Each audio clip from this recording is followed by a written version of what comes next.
Hello, all warriors of light and future warriors of darkness. I'm so sorry for not updating recently, but I just got a new job and that's taken up a lot of my time. But I did manage to get a full recording of the Tokyo Fan Festival, and I'm ready to talk about the latest keynote we have for Shadowbringers. Now, this is just going to be a quick rundown of all the latest information that we have for Shadowbringers for now. And this should also be the final keynote that we get, at least for a while. I'm sure that the closer we get to the release date for Shadowbringers, we'll get more information. But yeah, Yoshi P has showed us some really good stuff this time, and the first thing they showed us all was the completed full trailer for Shadowbringers, but I'll be doing a full in-depth discussion of the new scenes that we witnessed later on. And I also did put out a live reaction earlier today to the entire trailer, so you can check that out if you want to see me geeking out. Okay, so they said that they fixed the entire trailer 2 days before showing this. You gotta love their sense of humor. But moving on, we are going to be discussing the keynote where they talked about the biggest news of the entire keynote. Well, probably the second biggest. We are moving on to the world of the first. Now, it has been speculated and guessed over for a period of months now, especially because with how secretive that Yoshi P has been during all the fan fests on actually revealing the damn location where we're going to be going to next. But now we know. We are going to be hopping dimensions and going to the world of the first shard. The same world that the Warriors of Darkness originally hailed from, and we now know that the world of the first is called Norvrandt. What has beckoned the Warrior of Light to the first, and what will become of the conflict between the Garlean Empire in their absence? The fight to restore darkness to the realm begins now. So basically what they're saying is that something big is going to be happening during the next patch, the final patch for Stormblood, which will be coming out tomorrow. Can't wait for that. And we are going to be leading up into a big story that's going to be forcing us to head to the first shard. But with us gone, it really makes us worried about what the Garleans are going to be up to if the one person who scares them isn't around as much. But the purpose of this expansion is that we are going to be heading to the first shard to restore darkness to the world. What we have here is kind of a sort of preview of the Crystaltorium, which is a city that was built around the Crystal Tower.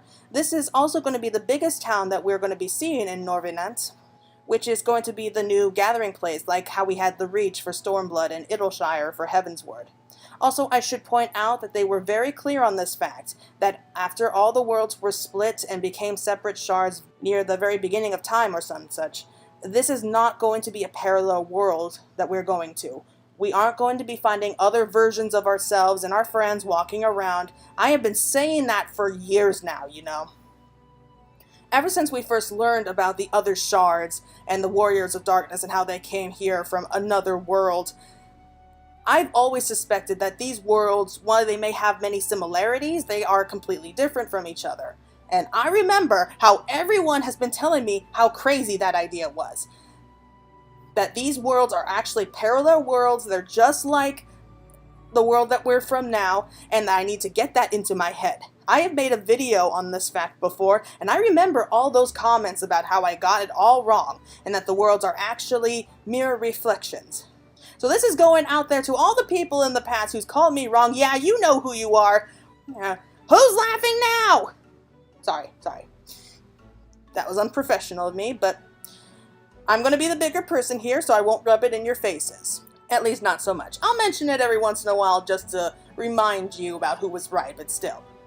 Anyway, we're moving on to the next town that we learned of, and that is called Yamura. And it seems to have a sort of almost Limsa Lomensa feel to it. Again, while many of these places that we're going to be seeing will feel the same, they aren't.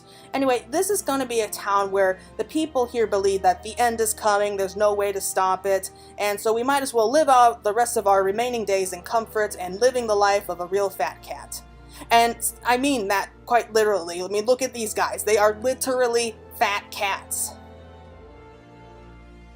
But basically, this is going to be a land where we have the wealthy and the dirt poor. Many want to get into this private little paradise, but only a few are selected. So I'm guessing that everybody else who lives down in this little town here kind of live off the wealthy's trash and leftovers. That's kind of a sad existence.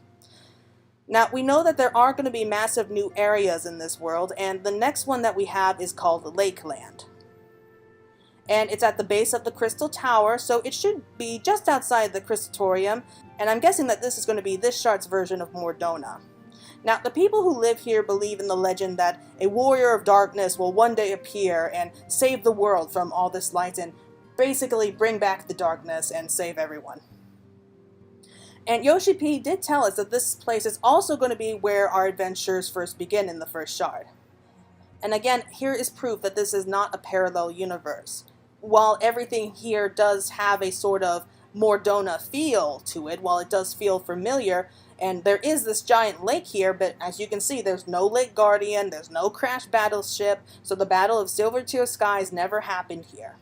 Also, they told us that the weather in this particular world is going to be pretty messed up because it basically never gets dark here. This is a land of eternal day, so night never comes, but to make up for that, they're going to be having some very strange weather patterns, the likes of which we've never seen before, so we can look forward to that. After this, Yoshi P talked about features that we already know about, such as the new level cap that's going to be raised from 70 to 80, and he briefly mentioned the Gunbreaker job and that there's going to be new battle systems. He did also add that sometime in May, we're going to be having a new, very long live letter. I think about 3.5 hours, he said. Anyway, as they're going to go over all the new changes for the battle system, and we're going to be getting a closer look to that. Now, they weren't able to show us any in-game dungeons at this time because they're all going through the balance testing, but they did have some screenshots, and I like what I see so far. My favorite would probably be this one here, where I think it's obviously going to be taking place in the land of the Pixies, and so I'm betting that one is going to be so freaking adorable. I can't wait. I really can't wait. I just really want to see like everything all cutesy, and it almost looks cartoony if you ask me, but I love it anyway.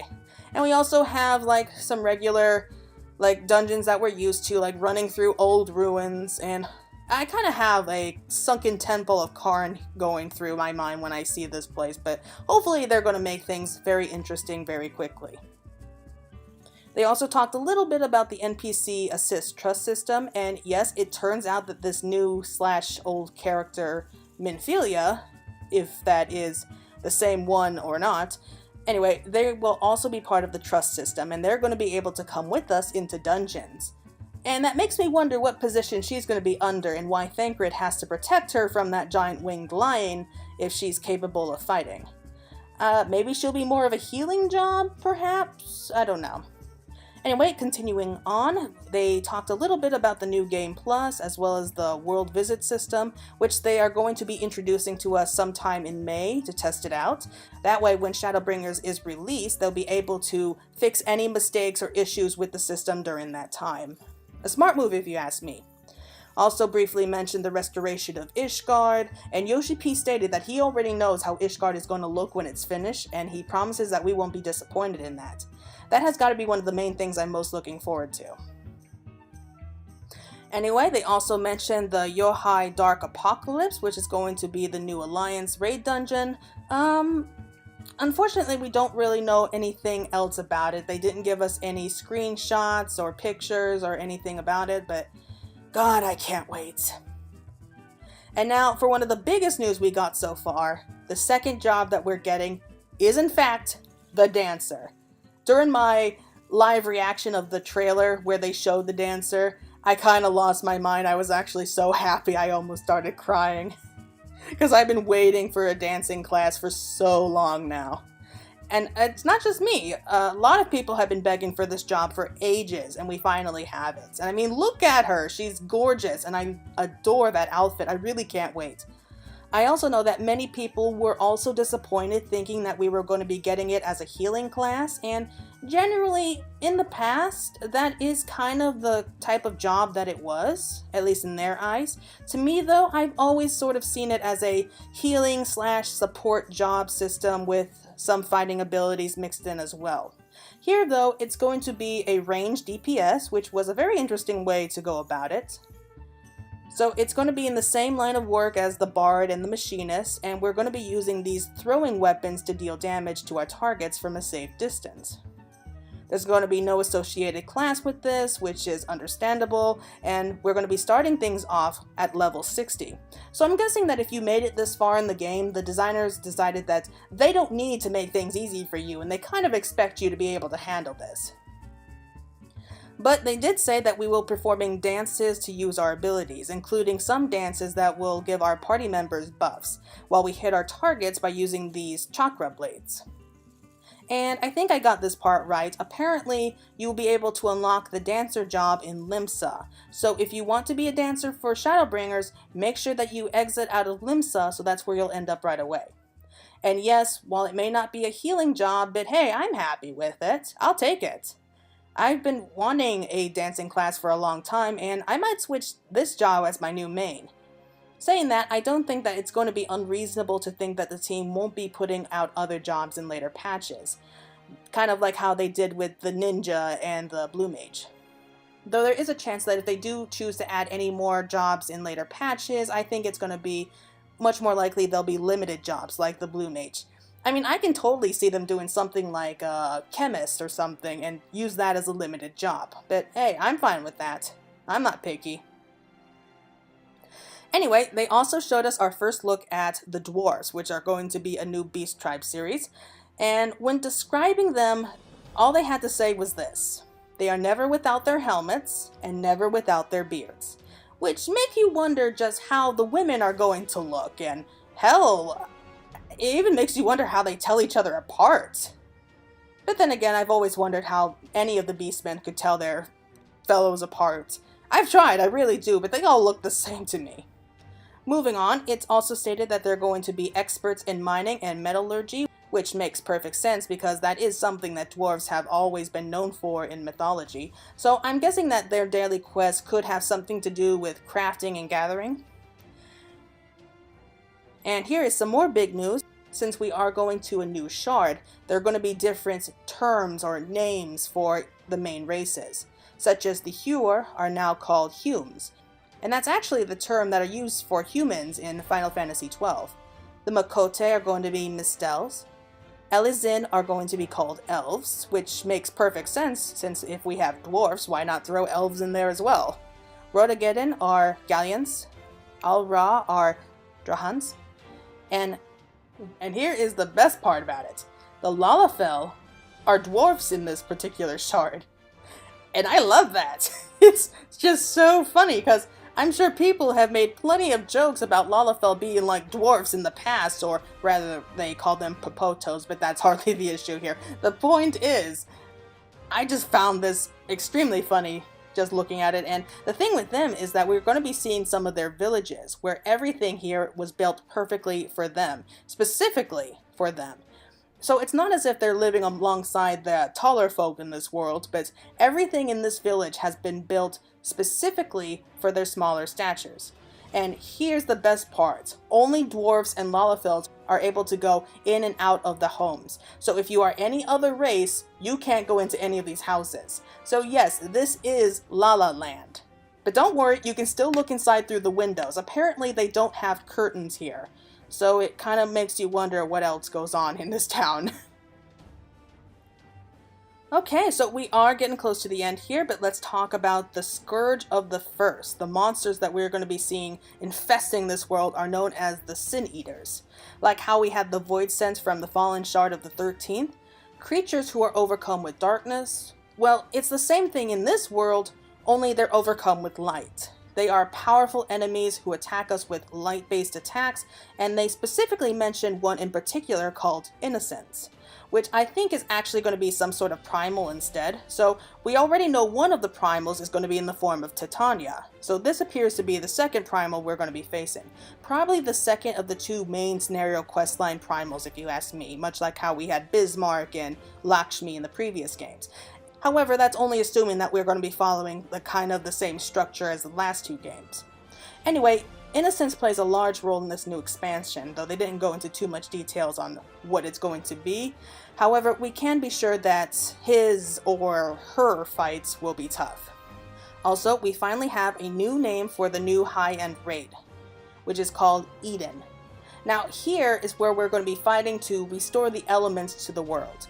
Now that Light has taken much of the first shard, it can be assumed that we're going to be fighting to not restore the entire shard necessarily, but maybe give it a helping hand in starting, like planting seeds that will grow to become a great forest or something like that. So at this point we don't have much more than a name to go on, other than this tiny screenshot of a growing sapling. So if they're being this secretive about it, I'm going to be placing money down that it's going to be really good.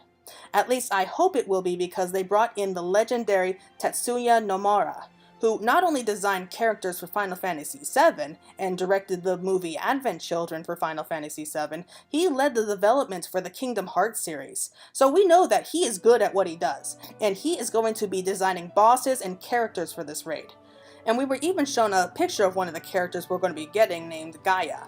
Really nothing more about her just yet, but they did talk a long time about the hammer that she's using, so maybe this is a sign that we're going to be getting a hammer-based job at one point in the future.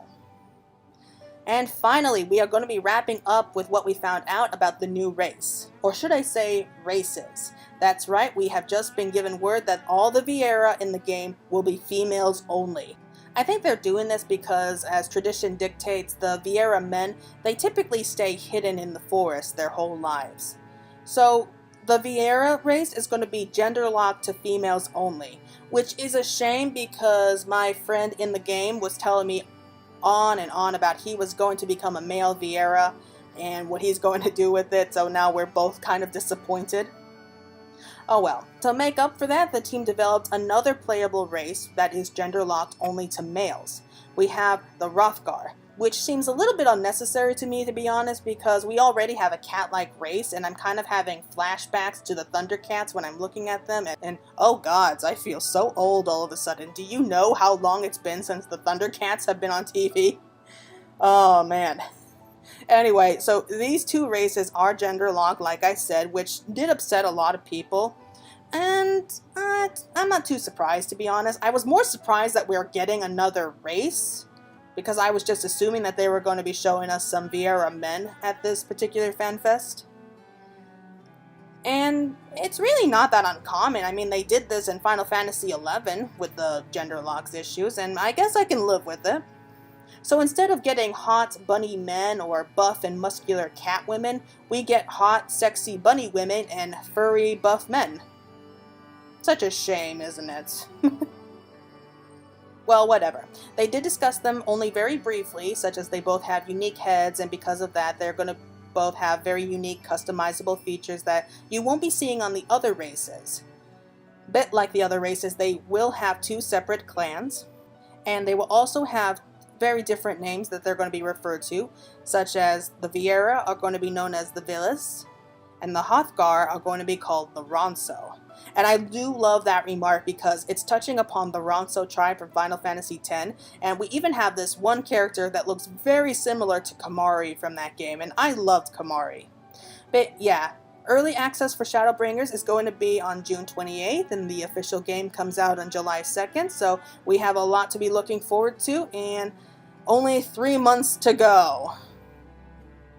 3 months, really? Well, hopefully part 2 will keep us entertained at least until the crossover event with Final Fantasy XV, which comes out next month on the 16th. Hopefully that will keep everybody at least entertained, at least for a while, until they bring out more information for Shadowbringers.